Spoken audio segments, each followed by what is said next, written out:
Goeiemôre aan elkeen van julle. Ek vertrou jy het al reeds heerlik met die Here kon verkeer in die aanbidding en die sang, want hy praat selfs deur 'n lied ook met jou. En hy kan op 'n baie spesiale manier met jou praat, met my praat, soos hy kies, as ons hom toelaat. As hy nie deur die lied met jou gepraat het nie, vertrou ek vanmôre dat hy deur sy woord met jou sal kom praat. En hy sal hoor wat die Gees aan die gemeente wil sê vanmôre. Dis Palm Sondag, maar net om te herdenk die dag toe Jesus op die rug van 'n esel Jerusalem ingery het. Maar daarmee saam is dit belangrik vir ons om te weet wat Jesus bedoel het met daardie hele aksie van om Jerusalem in te ry en alles wat daarmee saamgegaan het. Maar voordat ons daarna gaan, kom ons bid net eers saam. Jesus, dit is vir ons heerlik om in u teenwoordigheid te wees. Altyd. Dit is vir ons heerlik om met u te sit en gesels. Om in gemeenskap met boeties en sissies in die Here saam te sit en saam te gesels en saam te oordink dit wat u vir ons in gedagte het. En daarom ons kom vra, Here, kom spreek, want ons wil hoor wat u vir ons sê.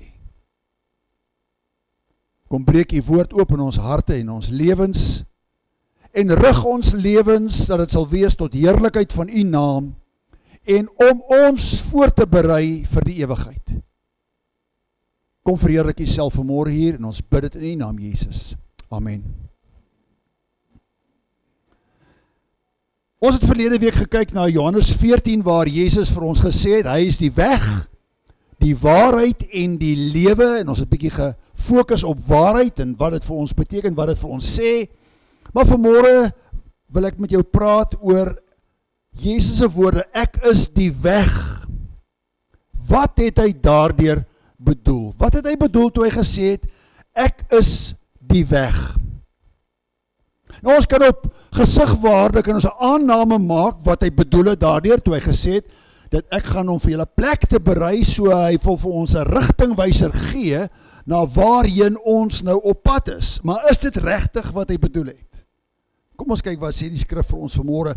Ons begin by die triomfanklike intog in Jerusalem, toe Jesus die dag vir sy disippels gesê het, gaan die dorpie in, julle gaan daar 'n esel vol vind, hy's vasgemaak, bring hom vir my. En as hulle vir julle vra, wat maak julle nou? Dan sê hulle, die Here het hom nodig. En hulle sal julle laat begaan. Hy het die donkie gebring, en Jesus het op die donkie geklim, en hulle het hulle klere op die pad uitgegooi, en palmtakke gewaai en gesê, Hosanna, vir hy wat kom in die naam van die Here, Hosanna vir die seun van Dawid. En die palmtakke was gewaai as 'n simbool van Jesus word hier gekroon as Here, sonder dat hulle weet wat hulle sê. Ek dink nie hulle het regtig besef wat hulle daardie môre profeties gedoen het, deur te sê, dit is die seun van Dawid, die koning wat aan die kom is. Alles wat Jesus gedoen het, het hy doelgerig gedoen. Sy sending was vir hom glashelder. Hy het presies geweet wat hy moet doen, en hy het dit doelgerig gedoen. En ons sien dit, soos wat die profeet Jesaja vir ons ook gesê het, hoe hy dit gedoen het. Met erns het hy hierdie sending opgeneem. Jesaja 50:7 sê vir ons, maar die Here, Here, help my. Daarom kom ek nie in die skande nie, daarom het ek my aangesig gemaak soos 'n keisteen, en ek weet dat ek nie beskaamd sal staan nie. Het die profeet dit oor Jesus gesê? Het hy dit oor Messias gesê, sonder dat hy besef wat hy gesê het? Ek gaan my aangesig soos 'n keisteen maak, en ek weet ek sal nie beskaamd staan nie.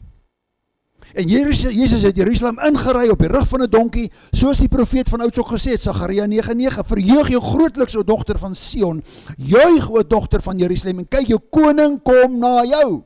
Jou koning kom na jou.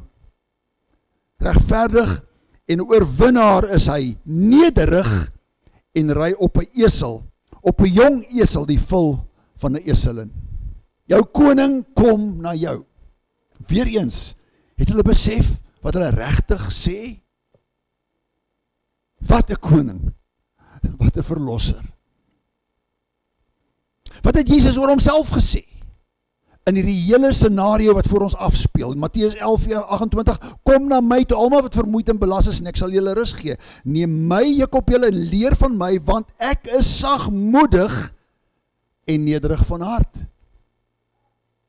In sy nederigheid ry hy op die rug van 'n donkie Jerusalem in. En die profeet sê dit ook van hom. En Jesus sê van homself, en hy is nederig van hart, en julle sal rus vind vir julle siele, want my juk is sag, en my las is lig. Dit is wie hy is. En daarom wil ek vanmôre weer kom stil staan, saam met jou by Johannes 14, wat ons verlede week ook gedoen het. Laat julle hart nie ontsteld word nie, glo in God, glo ook in my. In die huis van my Vader is daar baie wonings, en as dit nie so was nie, sou ek het vir julle gesê het. En Jesus is 'n waarmaker van sy woord. Wat hy sê, doen hy.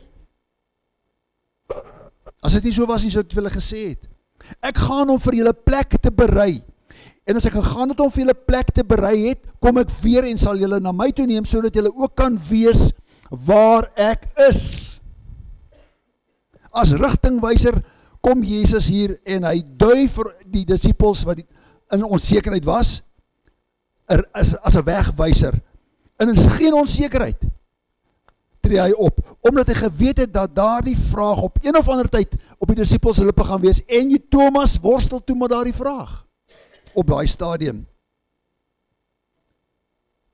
En waar ek heen gaan, weet julle, en die weg ken julle. En Thomas sê vir hom, Here, ons weet nie waar u gaan nie. Hoe kan ons die weg ken? En Jesus antwoord hom, ek is die weg, die waarheid en die lewe. En niemand kom na die Vader behalwe deur my nie. As julle my geken het, sal julle my Vader ook geken het, en van nou af ken julle hom, en julle het hom gesien. Volgelinge van Jesus het toe later bekend gestaan as mense van die weg. Want ons lees in Handelinge 9 hoe dat Paulus uitgegaan het om die mense van die weg te arresteer en na Jerusalem toe te bring om hulle te verhoor en dat hulle vervolg kan word. Mense van die weg. Omdat Jesus vir hulle gesê het, ek is die weg, die waarheid en die lewe. So daarom het die vroeë kerkmense bekend gestaan as mense van die weg, omdat hulle die pad van waarheid gestap het. Hulle lewens was anders.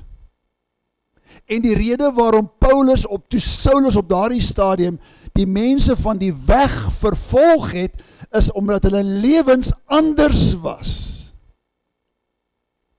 En as jou lewe anders in die wêreld is, kan die wêreld dit nie hanteer nie, en dis waarom ons nie gewild is nie. Wanneer jy as ongelowige na die Here Jesus toe draai en jou lewe verander, kyk die familie met groot oë na jou. En hulle het allerhande vraagtekens oor jou. Ons ken hom. Ons ken haar. Ons weet hoe hulle verlede is en hulle hou dit nog steeds voor jou. En Paulus het moeite gehad om daardie stigma af te skud.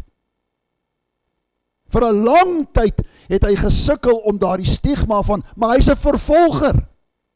Hy gaan vir ons arresteer. Ons wie van die weg is.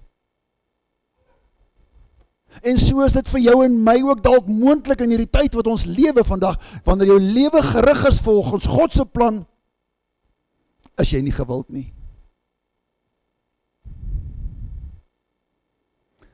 Mense van die weg. Lig en duisternis meng nie. Ook nie leentaal en waarheid nie. Jy kan nie die twee met mekaar versoen nie, dis onmoontlik om van die weg te wees en nie in die waarheid te lewe nie. En dis waarom Jakobus ook vir ons geskryf het in Jakobus 3. Uit dieselfde mond kom seën en vervloekinge. Dit, my broeders, behoort nie so te wees nie. 'n fontein laat tog nie uit dieselfde oog vars en bitterwater opborrel nie.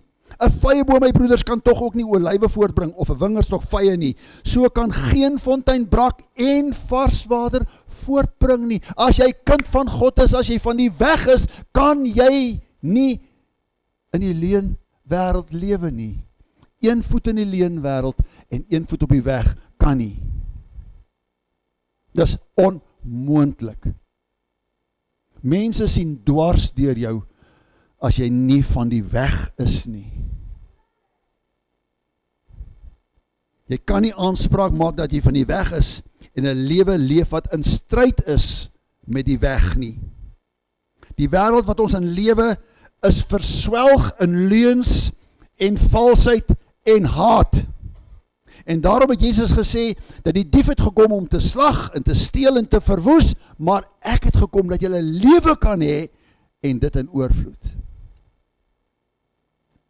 En die oomblik wanneer iemand opstaan vir die waarheid, word hulle arresteer om hulle uit die weg uit te ruim. En dit gebeur soos wat ons vanmôre by mekaar is, gebeur dit in ons wêreld. In die Verenigde Koninkryke, in Duitsland, in Frankryk. As jy as Christen op 'n plek staan en bid, word jy gearresteer en in die tronk gesit. Ander mag maar bid, en ander mag maar publieke plekke oorneem, en daar word niks omtrent gesê nie. Hoekom? Want as jy vir die waarheid staan, gaan jy nie gewild wees nie. Ons mensdom is verdwaal. En dis ook wat die profeet vir ons gesê het in Jesaja 53. Ons het almal gedwaal soos skape.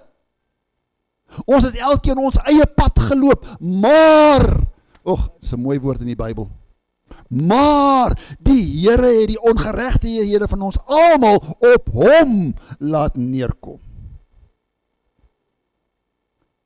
En dan word jy 'n persoon van die weg, wanneer jy dit aanneem, wanneer jy dit jou eie maak, sodat jy die weg kan vind, en nie meer dwaal soos 'n skaap nie. En wanneer Jesus sê, in Johannes 14 sê, ek is die weg, die waarheid en die lewe, het elkeen van hierdie titels gewig. Maar ons kyk nou net na die weg. Ons fokus op die weg, wat het Jesus daarmee bedoel? Soos ek reeds gesê het, Jesus was doelgerig in alles wat hy gedoen het, en daar was nie 'n tikkie onsekerheid in hom nie. En wanneer Jesus verwys na die weg, was dit nie noodwendig die pad nie, nie die pad soos van Jerusalem na Jericho toe nie. Dis nie wat hy bedoel het nie, alhoewel ons dink dat dit is. Dis die pad waar langs jy moet gaan. Is nie regtig wat hy bedoel het nie. Nou wat het hy bedoel? Ek bly jy vra die vraag. Ek dink is ernstig dat ons Jesus se voorskrifte navolg. Hy is die weg na die Vader in die eerste plek. Hy is die weg na die Vader. En die mees onmiddellikste konteks was die reaksie op Thomas wat hy gevra het, Here, ons weet nie waar jy in jou pad is nie, hoe kan ons die weg ken? En Jesus sê, jy soek nie net 'n pad nie, jy kyk daarna, ek is die weg. Jy soek nie net 'n pad nie, jy soek my.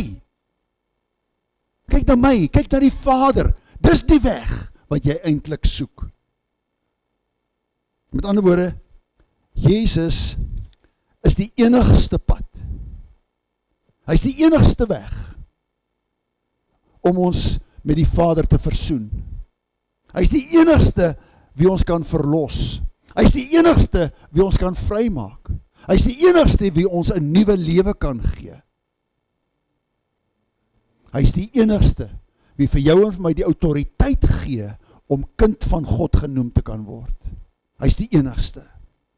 Kyk na Jesus. Oog gefestig op hom, die leidsman en die volëinder van ons geloof. Ander vertalings praat van, he's the author, he's the beginning and the end of our faith. Hy het dit begin en hy sal dit volëindig. Wil jy nie saam met so iemand stap nie? Waar jy weet, daar sekerheid vir waar jy in jou op pad is.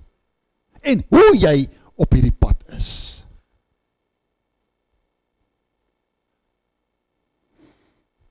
Ons ou vriend gaat daar in Klerksdorp, uit 'n letterskilder werk gedoen daar in Klerksdorp. Toe toe hulle nog met die kwas dit gedoen het. En hy het eendag daar op 'n installasie gestaan en hy was besig om 'n besigheid se bord vir hulle te skilder. En hier kom 'n ou met 'n motorfiets ingejaag, maar hy vloek en hy swets en hy skel en hy raas. En nou Jan skreeu daar van die installasie af, jy het die Here nodig. En nou sê vir wat sê jy? Hy sê ek sê jy het die Here nodig. Hy sê wag net hier. En hy spring op sy motorfiets en ry weg. En dan hier kom moeilikheid. En hy begin sy kwaste skoonmaak en oppak, want hy beter nou ry, want hier kom nou moeilikheid. Maar hy's te laat, hier kom 'n hele klomp motorfiets ouens aan.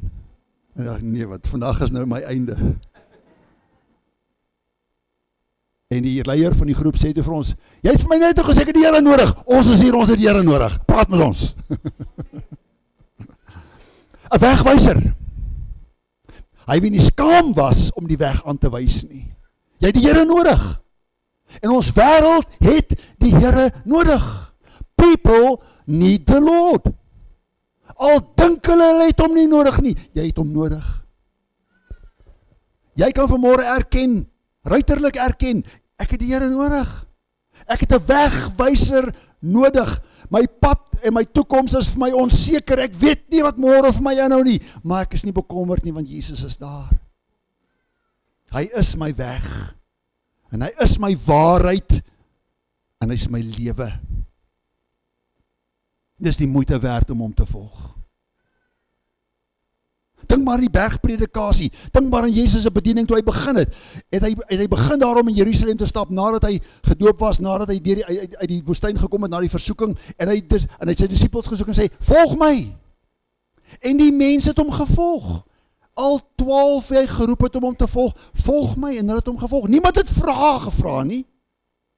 Omdat Jesus so seker was van sy sending, was hulle wie hom gevolg het nie vrae gehad nie. Hierdie ou weet waarheen hy nou pad is. Hy weet waarmee hy besig is. Sy sending is seker. Sy roete is vas. Hy het sy gesig soos 'n kuissteen gestel. Daarom is dit die moeite werd om Jesus te volg. Loop saam met my, en hulle het. En so kry elkeen van ons die uitnodiging op een of ander stadium in ons lewens waar hy vir jou sê, stap saam met my. En dan wat jy sê is, yes Lord. Geen vraag. Ek is weg, ek is waar, ek is nie lewe. Geen verdere vraag. Stap saam. En hierdie weg wat Jesus van praat is die manier van lewe. Dis die manier hoe jy jou lewe rig. Wat hy bedoel by die weg. Die Joodse tradisie is daar 'n woord wat berek, klink nogal direction, nee, direk, die Hebreëse woord, Griekse woord, hodos, jy het nou 2 woorde geleer, jy kan nou dit by jou woordeskat voeg, wat jy nuwe woorde geleer het vanoggend. Dis 'n lewenstyl, dis 'n morele pad, wat Jesus vir ons aanwys. Dis nie 'n pad na die hemel nie, dis hoe om daar uit te kom. Dis hoe ek dit loop, om daar uit te kom. Hy nooi sy mense na 'n lewenswyse, wat gewortel is in liefde, en in nederigheid, en in genade, en vergifnis, en in waarheid. Dis sy pad. Hierdie morele kodes, wat Jesus vir ons kom voorlê het, en die hele bergpredikasie is vol daarvan. Gaan nie net oor die sekere rigting nie, dis nie net oor die wat jy glo nie, dis oor hoe jy in sy voetspore volg, hoe jy saam met hom stap. Dis nie net 'n gebeurtenis een of ander tyd in die verlede, en nou loop jy maar en jy hoop gaan jy nog eendag by die hemel uitkom nie. Dis hoe jy daai lewe elke dag saam met hom stap.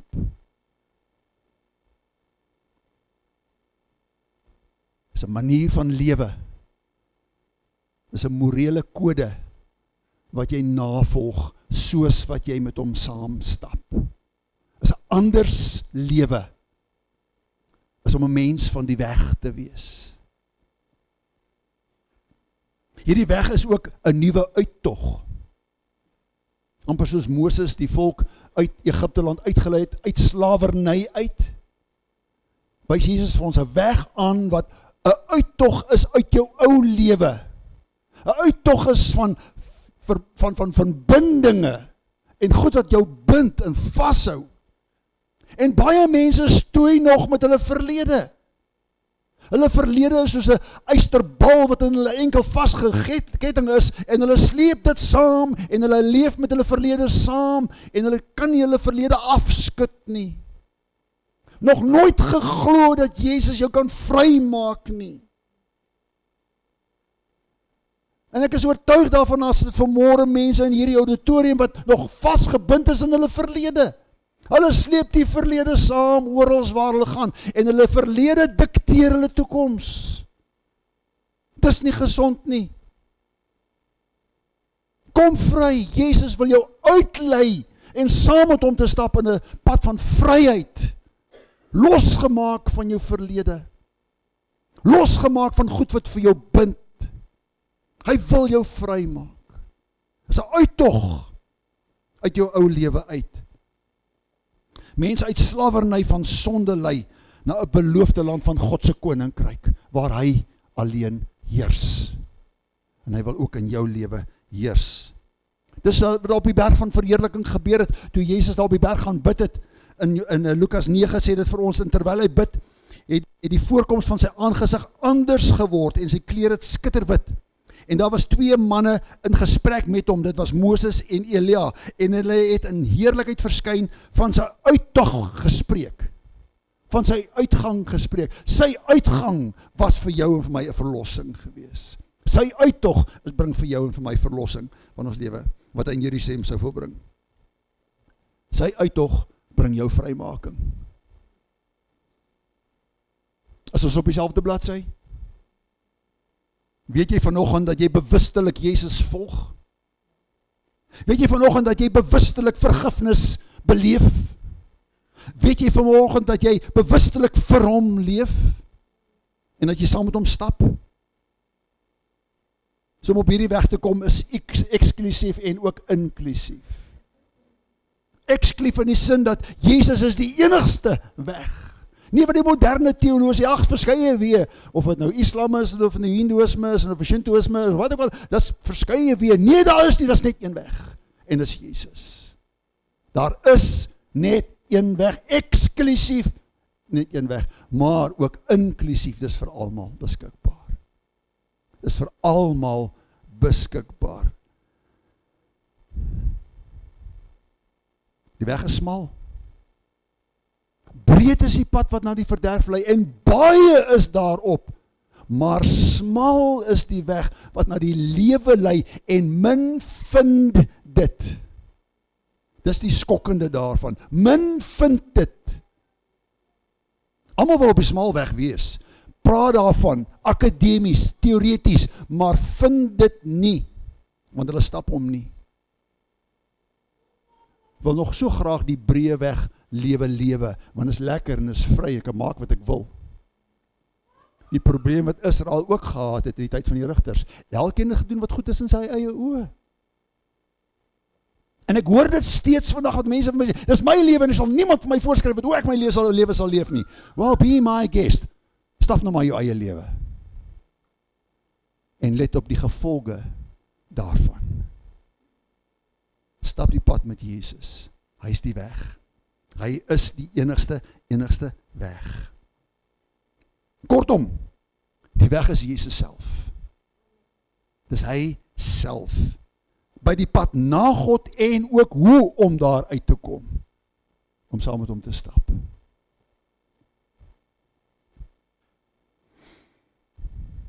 En dis nie 'n maklike pad nie. Dis nie 'n maklike pad nie. Jesus het dit vir ons baie duidelik gesê in Johannes 16. Ek lees dit vir jou. Kyk, die uur kom, en het nou gekom dat julle uit mekaar gejaag sal word, elkeen na sy eie toe, en my alleen sal laat, tog is ek nie alleen nie, omdat die Vader met my is. Dit het vir julle gesê, dat julle in my vrede kan hê, in die wêreld sal julle verdrukking hê, maar hou goeie moed, ek het die wêreld oorwin. Terwyl jy in verdrukking lewe hierso, weet jy ook, ek is eintlik in oorwinning. Hoor die profeet het honderde jare van tevore gesê in Jesaja 30, Die Here gee julle wel brood van benoudheid en water van bedruktheid, maar jou leraars sal hulle nie langer verberg nie. Maar jou oë sal jou leraars sien, en jou ore sal 'n woord agter jou hoor wat sê, dit is die weg, wandel daarop. Wanneer jy regs of wanneer jy links wil draai, en jy sal verontreiniging die oordeksel van die gesleede beelde, van silwer en van beslag van jou gegote beelde, van goud, jy sal dit weggooi, soos iets wat besoedel is, weg daarmee, sal jy daarvan sê.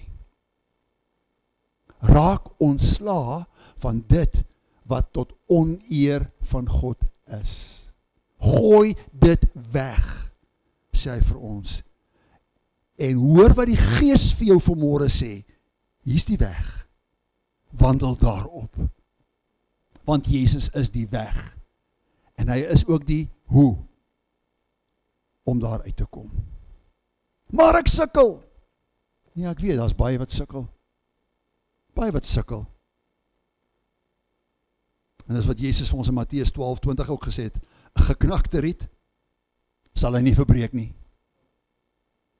'n Lampet wat rook, sal hy nie uitblus nie. Totdat hy die reg tot oorwinning uitbring. Ek en jy is op 'n pad van oorwinning, al sukkel jy. Al gaan dit moeilik. Kom ek bid vir jou. Jesus, ons leef in 'n tyd wat dit vir mense moeilik is om te kan onderskei. Maar dankie dat U vir ons die weg kom aanwys het. So vroeg as 2000 jaar gelede. En Thomas het geworstel en het vir hom wat baie duidelik gestel, ek is die weg. En so wil ons dit vanmôre hier in hierdie auditorium kom uitspreek, Jesus is die weg wie jy na soek. Jesus is die een wie jy nog al die tyd na gesoek het. En hy kom openbaar homself vanmôre aan jou. Moenie wegskram nie. Moenie wegdraai nie. Moenie jou oë wegdraai nie. Kyk na hom, die leidsman en die volëinder van jou geloofslewe. Dankie Jesus, U doen dit vanmôre. Amen.